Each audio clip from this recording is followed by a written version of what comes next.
This is Jacob Rees Mogg, and according to some sources a controversial character, earning $103 million in profit in the last 3 years, but having paid zero corporation tax as ultimate ownership is in the Caymans. Also, a person who has backed President Trump in the past as a Brexit ally, but more of a concern and quite frankly a level of delusion that probably needs some psychiatric help. He seems to still think there are Brexit benefits, which he talked about during an interview on GB News.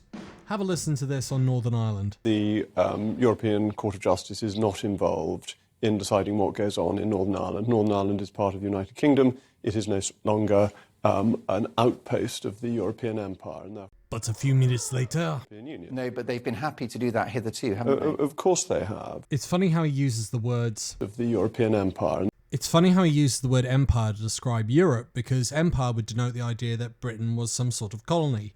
And yet it's interesting because Northern Ireland voted heavily against Brexit. Have a listen. You were Britain's chief negotiator for Brexit. Your eyes were wide open and your fingerprints is on every page of the protocol. And you know that the people here in the north rejected Brexit, the majority of the people. On nine separate debates here, that they rejected Brexit, but support the protocol.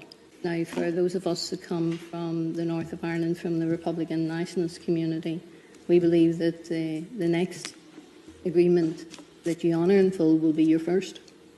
So there's a lot of scepticism in relation to some of the things that you're saying. But of course, all that democracy was completely ignored, and this is a typical thing of what empires do.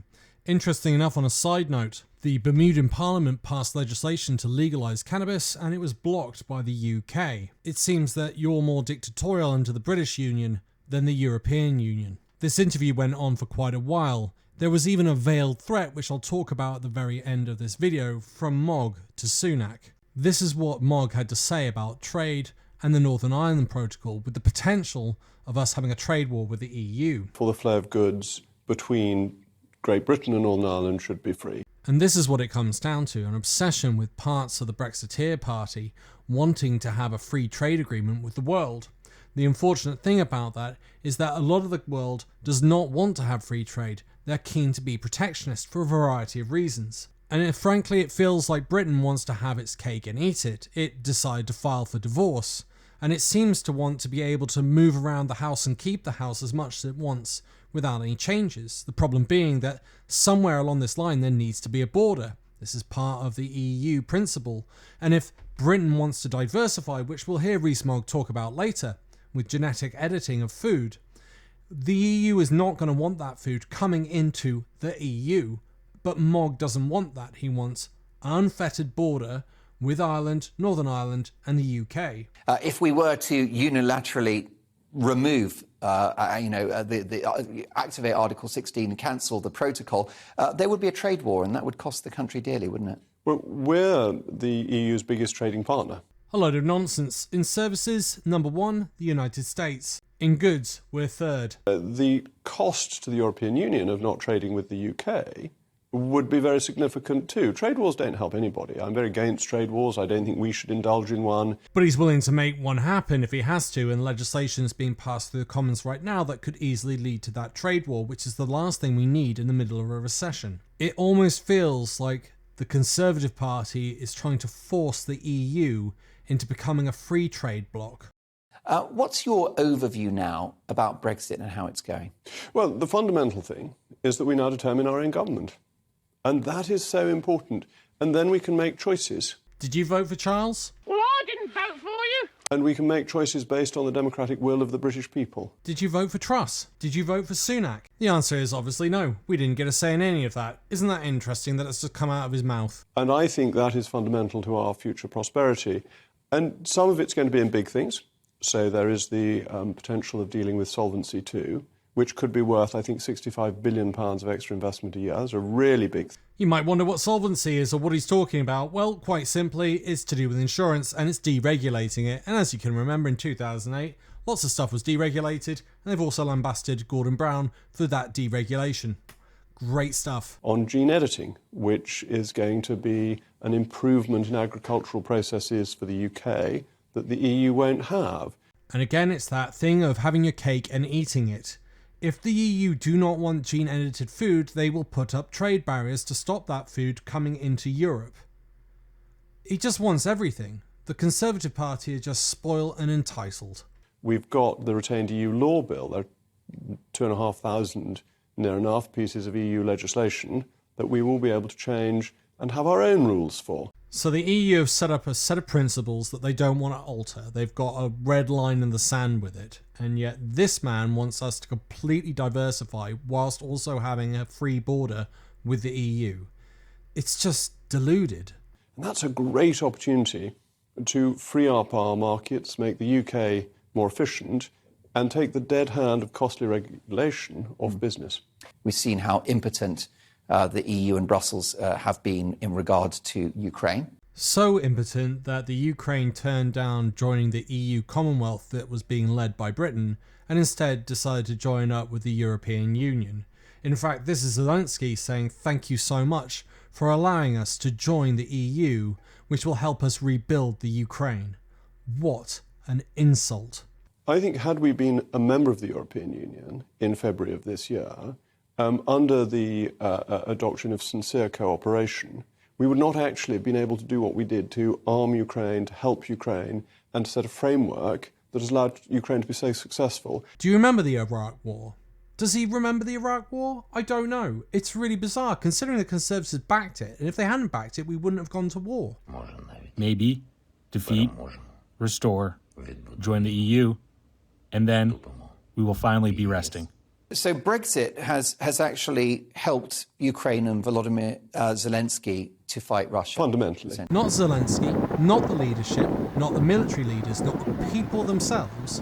It was fundamentally Brexit that saved the Ukraine from Russia. And interestingly, this has happened before, where Boris tried to claim that Brexit was a big leader in this, and the former president of the Ukraine came out and lambasted him on Good Morning Britain. Check out my video, link at the end. Just to add a little bit more insult to injury, look at the GDP as a percentage given to Ukraine.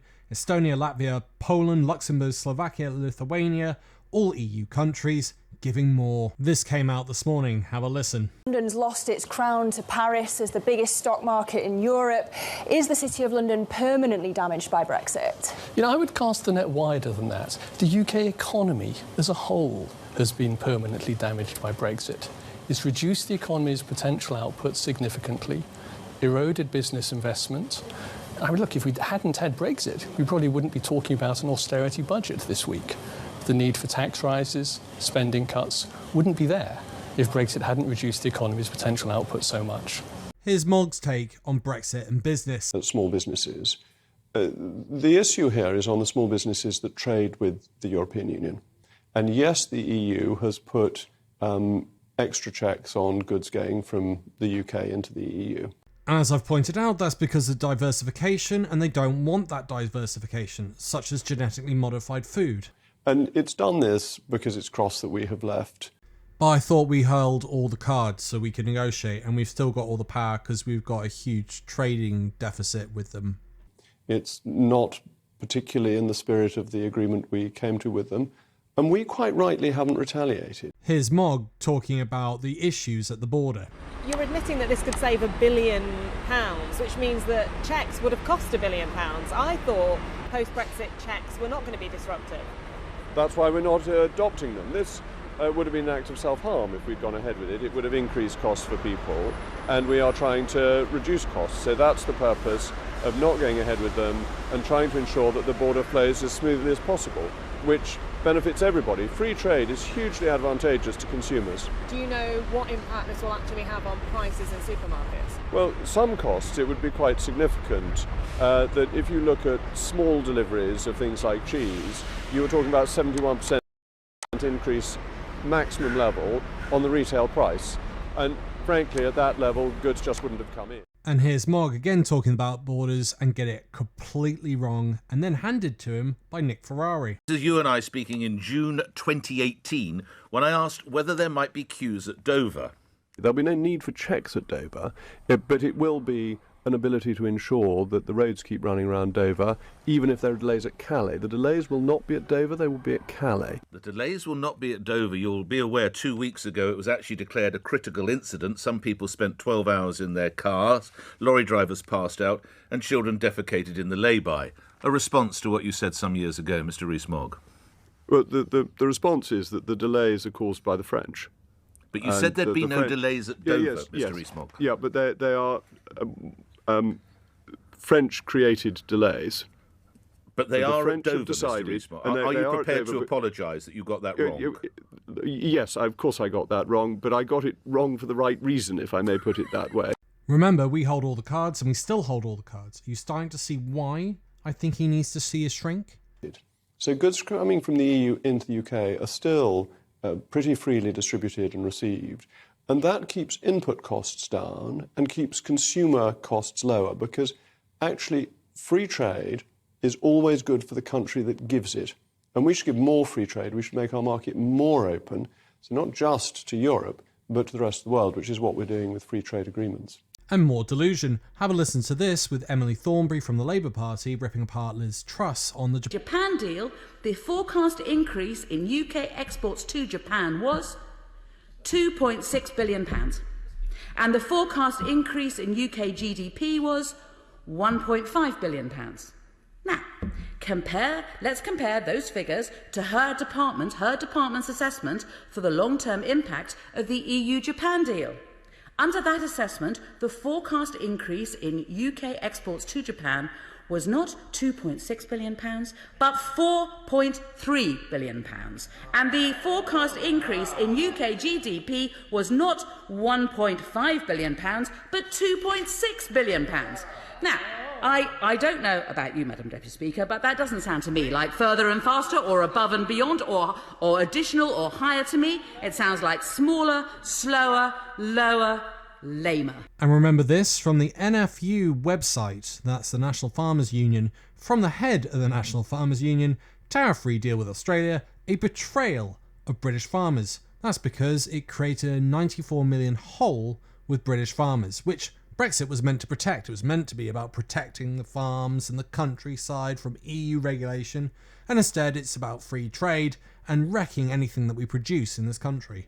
I don't want to be all doom and gloom, so here's some positive notes from Michael Sanders talking about what could be done to improve the British economy. We put the emphasis more on improving trade links with the EU, improving education, training, and also fixing this worrying rise in long-term sickness, which has been reducing the workforce so much. Now, before I tell you about the veiled threat from Rees Mogg, as usual, I'd like to say a big thank you to all of my supporters, whether it's pressing the like button or it's a donation. Thank you to all of you because you help this channel keep growing and going.